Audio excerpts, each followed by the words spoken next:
Hello, everybody. Welcome back to Stumbling Towards the Eschaton. It's me, Nick, here, joined by the also beautiful. I try my best. Pastor Mike Neal. My voice is finally back. We'd had a problem because I was whomped with a horrible case of laryngitis for like 2 weeks. I could barely talk. It was awful. Yeah. And we're here for the Sunday, May 29th. And yeah, so how was being sick for 2 weeks? Laryngitis is rough. I'll tell you what. It's one of those ones where when you can talk, it sounds like you're going through puberty. So you get a little awesome looks from those sorts of things. My kids were highly amused when I could not talk and they were just doing weird stuff. It's like, we know Dad's ticked because we're totally causing a ruckus. But he literally can't say anything. That's pretty cool. It was wild, but yeah. Excuse me. But yeah, no. I mean, it is what it is, but, summer's here. Now, you're done with school, right? Yeah, I'm finishing. Actually, tomorrow is my graduation. Hey, congratulations, man. Yeah, so we'll be doing that. My graduation present to myself was going to ASIN, and that's where I've been for the last couple days. Yeah, it was basically a place in Rosemont, and it was like thousands upon thousands, all nerds dressed up as anime people. It was pretty cool. Gotta go to your cons, man. Gotta go to your cons. Exactly. So how about this gospel? Oh, yeah. Well, back on track. Good call. So, yeah, we're again looking at the text for this week. And this week, things change a lot. I mean, we're done with Easter. All the Easter stuff, the Pentecost is past. We're now in this larger season where it's going to be is miracles and teachings. That's it. And we get one of these miracles right off the bat, and it's a wild story. Because it's one of those ones where either you like it or you hate it, because it's got a lot of ins and outs. It's like Murder, She Wrote, man. There's a lot going on. Mm-hmm. Murder, She Wrote. Do you even know what Murder, She Wrote is? I've heard of it. Okay, Angela Lansbury, man. She solved the mystery, man. She solved the mystery. Did she find out where in the world was Carmen Sandiego? I don't know if she was on that one, but no. But I mean, here's this wild story. So you get this centurion. You know what I mean? He's this Roman soldier, and he's got a slave. You know what I mean? Because back in that period of time in history, that was commonplace. So the slave. Now he really dug this slave. The translation doesn't do it justice because it calls something that like he valued him. Yeah, that's a very monetary term, but the Greek, it's not. It's a very relational term. Like, he was really close to him, and he cared a lot for him, would be a better term. You know what I mean? But again, people make some poor translation choices. Well, I mean, it's like when they said when the man died in front of Jesus, he was deeply disturbed. Yeah. Again, how many times do they make these translation choices? Like, I'm disturbed. Disturbed deeply, of course. My coffee, you know what I mean? You're deeply disturbed when your coffee is late. Or you're disturbed when the people at Starbucks, like, write some weird thing on your cup. Like, my name's Mike, and they spell it M-I-C, like a microphone. You're like, no, what? That's deeply disturbed. Dude died. You know what I mean? So, I mean, this is another one, too, where, like, so this guy had a good relationship with this dude. And he's dying. And so he sends a bunch of these Jewish leaders to ask Jesus for a solid. I mean, that's really what they do. Like, can you help this dude out? Because the dude, I guess, was pretty cool, the centurion. He built a synagogue. He paid cash money. He built a place of worship for these guys. He was a good dude. He was good to a lot of people. He's one of those solid guys. You know what I mean? A lot of people are like, well, centurions are bad. Centurions aren't bad. Regardless, the text is pointing to, yeah, he was a centurion, but he was a good dude. Like, with a lot of things in a lot of positions in the world, people have these generalities. You got good guys and bad guys in almost every position. So be it. You know what I mean? But he was obviously a good dude. But he wants, Jesus, who he's heard is this really awesome dude, to heal his slave, get him alive. And so even right there, it's kind of wild. I mean, here is this total, like, Roman Gentile sending Jewish leaders to go bargain with Jesus on his behalf. I mean, that's just weird. Mm-hmm. You know what I mean? It's also weird the fact that the centurion values on a human level this other human being. You know what I mean? It's a slave. It should be property. Not so much. All right, so it's just, it's wild. It's just weird right here. So they come, and Jesus is like, sure, I'll throw the dude to solid. So even as they're going, the centurion sees him coming from far off and is like, whoa, hold up. He sends out another dude to go talk to these guys. And you have this wild speech, you know what I mean? Where it's like, I don't want you coming into my house. You're too cool, you're too awesome, Jesus, to come into my house. But you know what? I'm a man that's got power and authority, so I know it works. If you just say this guy's healed, he'll be healed. You don't need to be present. You need to be anywhere in the world. You say it's done, it's done. You know, almost this mafia-esque thing. Oh, see the dead, the dead. You know what I mean? Yeah. And so Jesus is then blown away, like, holy cow. Here is this non-Jewish dude. I haven't even met him. Who pretty much understands and has faith greater than a lot of these schmucks I've already talked to. It's just a wild story with all these ins and outs. You know what I mean? It's got so much going on here. It's one of those ones where you almost get frustrated and get it because it's like, where do I even start? Where do I go with it? Mm-hmm. The synopsis even just took forever because there's so much going on. You know, here is the centurion that calls Jesus Lord, which should only be said to Caesar, but he says it to this random Jewish dude. What?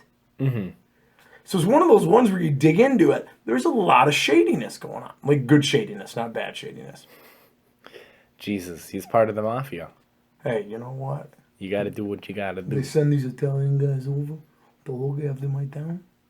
I'm a Capernaum here. You come into my town, you talk this way. I like you, though. I'm going to make you a deal. I'm going to make you a deal. It's going to be a good offer. I swear that Brenda, the amazing Sunday school teacher we have here, is connected. She's connected to everybody, man. You know what I mean? She is totally super connected, isn't she? Yeah, we go to the nursing home. Oh, they know her there. We go to Salsa Verde. They give her a special. We like you, Brenda. We give you a special. We give you a special. Because you're a deal. You're good to me. You're good to my family. You're good to me. You're good to my family. You're good people. I like your style. I like your style. I'll give you the lunch deal, but it's supper time. Oh, yeah. Speaking of Brenda, I graduated Sunday school. No, you never graduated from Sunday school. I graduated from her class, but she says, Nick, I still expect you to be back next year. Exactly. Every time I get out, they pull me back in. I'm going to buy a frame for it. It's a handmade graduation certificate from Brenda saying That's awesome. that I graduated. I didn't know she did that. Yeah, she wrote it down for me. So I want to get a frame for that, and that'd be pretty great. Only BK, man. BK.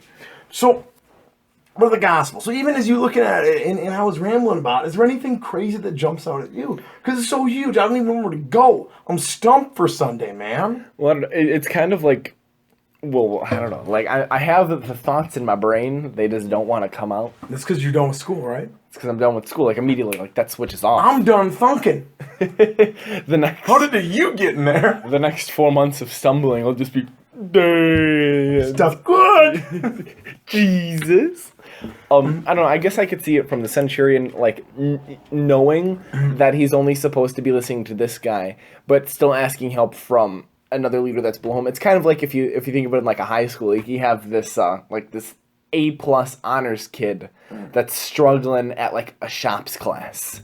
And, you know, someone who's in lower, you know, like let's say like, you know, like a, just lower tier is in the shop. Well, class. Hierarchy. I mean, there's so many hierarchies. Yeah, keep going. And, you know, he's asking him to help that. And Jesus doesn't see anything that's wrong because in God, like, we're all on the same level. So he doesn't see the power gap that's between the two. And, like, that's how, you know, like with the slave, like, he just sees everyone as equals. He doesn't see, like, the hierarchy. I like the humility angle. Because it takes, you're saying there's a certain level of humility then for the centurion to be like, I got to ask, you know what I mean, this guy who, you know, here I am, this Roman citizen, this awesome dude, in charge of 100. I mean, centurion. He's in charge of a pretty good-sized military force. To say, you have the power to do this, and I'm impotent in this reality. Yeah, that's a crazy angle, too. You know, yeah. And it's kind of like that could just be related because there's a lot of people who don't like to ask for help, even though help should be needed. And I think it ties in with that pretty well. Well, everybody needs help every now and then. Exactly. Well, and I like that helping thing too, because one of the things that often jumps out at me is that a lot of the barriers, because I mean, even you're talking about hierarchy barriers right there. There's also the barriers coming from the other side. A centurion asks for help, but here's the rub. I mean, Jewish and these leaders are definitely conquered people. Here's kind of the oppressor dude asking for help. You know what I mean? I could be like, whatever, dude. You know what? I'm thumbing your eye with letting your slave die who you love dearly. You know what I mean? But here is, you know, Jesus, God saying, no, this guy and this slave are worthy of my compassion too. I mean, yeah, there's a lot of leveling and there's a lot of boundaries just getting yanked apart on this one. I think too it just has to do with how we talked about before with us being trees and we need to support each other. And it's it's I don't know, it's one of those things is I don't know what the centurions religious beliefs are because it was kind of like it was kind of like, oh man. Well, here's the thing that's funny thing about the text. He almost seems to be, and again, we don't know because they weren't there, but he almost seems to be one of those God-fearing Gentiles. Now, that's a slang term in the Bible for a Gentile guy that is converting to Judaism, that he's becoming Jewish. Because, I mean, even the fact that, like, he's building a synagogue. I mean, he built these guys their church. Like, you want a church? I'll build you a church. You know what I mean? These sorts of things. Yeah. You know what I mean? But again, does he retain some of the Roman belief systems? What's going on? You're right. But obviously, he's got some of that Jewish connection. And it's too like saying that he doesn't he doesn't believe in like the Jewish at all. But he trusts enough in the people that he is oppressing, being like, well, maybe this guy is magic. And that's when he's talking about, well, you don't need to be in there. Like, right? You could just be like, hey, that guy's fine, and now he's fine. Yeah. But, and so it's kind of like him trusting in the lower tier people, just like, well, maybe they're right with this kind of shenanigans. Maybe their beliefs are spot on. Yeah. And that humility of saying, you don't even need to show up. You say it, it's done. That's how authority works. And that's kind of even the cool thing, too, where the centurion, you know what I mean, even looking at him, he says, this guy has to have some authority if he can do what people tells me that he can do.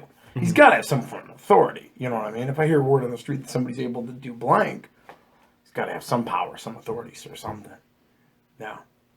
Yeah. Let me look at it quick again. All right. Because, yeah, that's an interesting one, the questions of his religious belief. You know what I mean? He's worthy of having you do this for him, for he loves our people, and it is he who built our synagogue for us. Yeah, it's really kind of cryptic. You know what I mean? Obviously, he cares. You know what I mean? Some commentaries think that he is, again, a God-fearing Jew, but again, is he just really a cool dude? Yeah, like that. Yeah. Yeah. But it's kind of like, too, like, in like a different term, kind of like with parents and kids, how the parents can still be supportive of the kids even if the parent doesn't fully believe in what that they're doing, like as long as they're kind of supporting. Because from what it like looks like too is that the general guy, he's just like, well, I'm supposed to be a general, but I love all you people, and so you got like you guys want a church, I'll build you a church. You guys think this guy is gonna save you? Well, let's invite him to come and try. And it's kind of the. See how ripe this is? Yeah. Here's also one of those other fascinating words. When the Jewish leaders come to Jesus, they say, he is worthy of having you do this for him. Okay? Lord, do not trouble yourself. This is centurion. When he sent friends say to him, Lord, do not trouble yourself, for I'm not worthy to have you come under my roof. It's a fascinating word. Worth. That's one of those other weird themes in this. So is the centurion worthy of this or not? Who defines worth? Because here you have these guys who are like, this is a really good guy to us, you know what I mean? So obviously worth us having done. But he himself views it like you, a lower class person again. Because I like where your head's at with, okay, there's obviously a hierarchy going on here. Here's this Jewish peasant that can perform miracles. But here I am, the centurion, that's probably got to also keep face with my, my soldiers. Yeah. You know what I mean? If you're a military leader and you're asking peasants for help all the time, let's be honest. But again, he sends these guys home that I'm not worthy to have you under my roof. You even get the worst thing. You know what I mean? What does it mean to be worthy of this? Well, that's true. It could be everyone has a different opinion on like the worth of human life and like the worth of, because if you look at some people and they're like, oh, slaves are nothing more but like items that you own. But you got this guy like the centurion, so well, these guys are actual people and they're pretty cool. You should hang out with them once in a while. They're worthy for me to take a risk. Yeah. To save his life. And that too, and it's just kind of weird, like where the centurion's at with his level of worth. How how he's like, well, Jesus, I don't want I'm not worthy for you to come here, and it's just kind of like there's just this weird struggle between like it feels like he's kind of conflicting with his beliefs of worth, because just like if has the centurion guys and like all the soldiers like, oh man, slaves are slaves, but then he has the third party of the slaves being like, hey, we're people, It's just a weird jumble. Well, here's the question. Well, I mean, this is even a good one too, because even as we talk about worth, maybe I'll go with this on Sunday, is worth. Because this one has been busting my chops. Too much good options. That's the problem with a text, when there's too much going on. Yeah. If it's simple, it's like, let's talk about forgiveness here. That's easy. When you just got this whole smorgasbord, yeah, Swedish buffet of options. Here are these guys that think this centurion's worthy. Why? Is it power and hierarchy? Is it that he's compassionate to them? Is it that he's a God-fearing, Gentile? But he himself. I mean, are there people who, even on their positions of power, authority, or wealth, that don't see themselves worthy of that position? And that too, it has to take. I can speak today.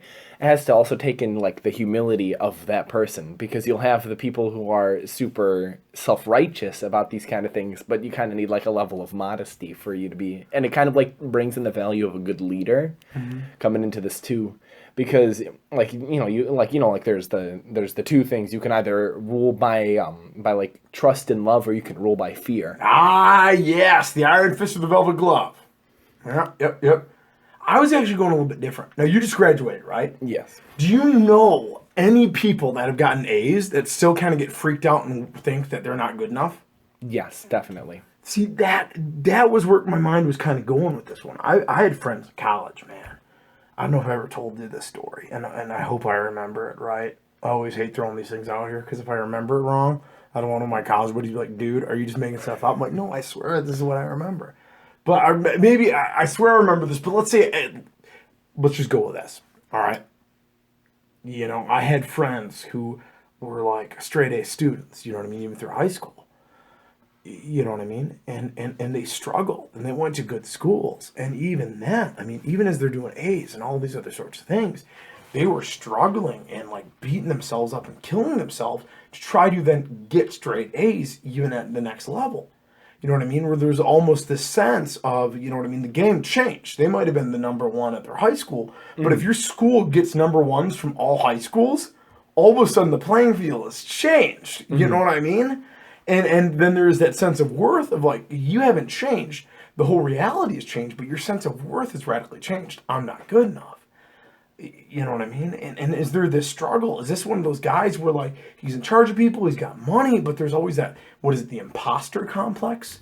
Mm-hmm. Have you ever heard of that in psychology? I've heard of it. Well, my choir teacher talks about it more often than my psychology classes. Well, really? Okay, what do you remember from that? And he'll talk about, he's like, Nick, every day when I sit down at the piano, I think to myself, what if I don't know the piano and I'm here just because I'm good at improv? And it's kind of... Yeah, it's that weird concept of self-doubt where it's I've done all this good, people think I'm an expert, but I have this sense of, I'm an imposter. I'm not really an expert. How did I get to this point?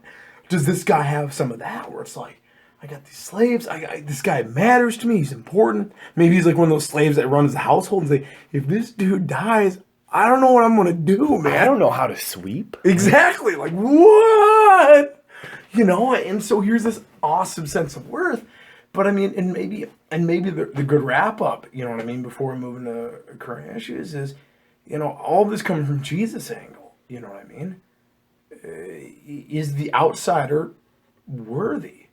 You know what I mean? What does it say about our boundaries and our barriers? Should we have better boundary understanding like Jesus and the centurion? Does almost everybody in the story have better understanding of that? Maybe outsiders should be insiders, and outsiders should be treated well in the sense of who is worthy. That these Jewish guys, this guy's worthy. We care about him, even though he himself doesn't feel worthy. Mm-hmm. You know what I mean? Can we advocate on people's behalf because we love God, to God, on people that are you know what, my friend doesn't feel worthy, Lord. You know what I mean? Let them know that they're worth all the compassion and love they receive. So this is the problem, man. So much going on. I don't know. From this, here we go. Leave comments. What do you guys hear coming out of here? And maybe the homework question, you can throw one out of this too, is that how can we make people feel worthy? And not in the total Wayne's World thing. We're not worthy. You know where my mind's at today. With that kind of stuff. I was going to say, to kind of answer the homework question of mine, there's different ways to do it for different people. And a lot of what I've noticed too, because I mascot, is to just kind of like just give everyone a wave to make them feel like they're worth someone's time. Or or like what I do is I'll randomly throw people a smile. Just kind of like it's like the little stuff like that that can really affect someone's day. Like if someone's like, man, no one likes me, like yeah, I'm just having a terrible day, and then like you just see someone just gonna be like, hey, how's it going? Like it's kind of like oh, just kind of just like befuddles them. Random acts of awesome. Yep. I like it. Random acts of awesome. Do some of that. Nick took the game to the next level. That was my next level karate chop. All right, yeah. So we usually wrap up then with the second portion being what's going on in the world. Summer, man.